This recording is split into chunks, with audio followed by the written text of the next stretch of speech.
Hello everyone! Today is Sunday, so another vlog, another video, another, yun na yun. So for today's video guys, it's Sunday, so wala tayong ganap, walang nagtatrabaho sa bahay, kaya nakapaglaba na tayo kaninang umaga, and then ngayon, medyo I feel boring. And naisip kong gapasin lahat na ang mga mahahabang damo sa gilid ng daan para naman malinis siya. So ayan, kaya pinutol ko yung mga mahahabang damo. Yung siya, parang kawayan siya. Hindi naman siya kawayan, damo. Basta parang kawayan, basta yun na yun, di ko rin alam.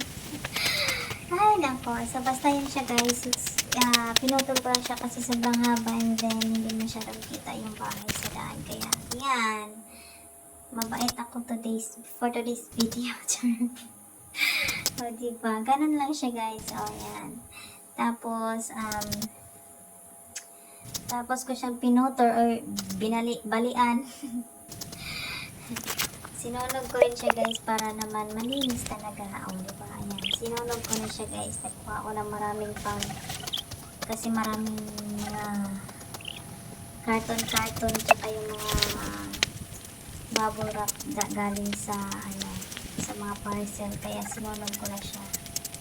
Ayan, medyo na boring kasi ako guys pagdating ng hapon, kasi basta na boring lang ako, parang mahina ang ang pangangatawan. Charot, sa pangangatawan kapag walang ginagawa. So ayan guys, kaya naisip ko talaga siyang tapasin ng mga damo.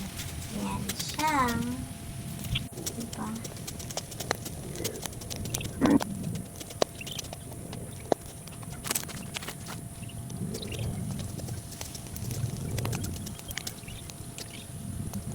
Kaya nagkasugat-sugat yung aking kamay guys, kasi dahil dyan, kasi yung mga damo. Yan, medyo malinis-linis na yung daan. Nawala na yung mahabang damo.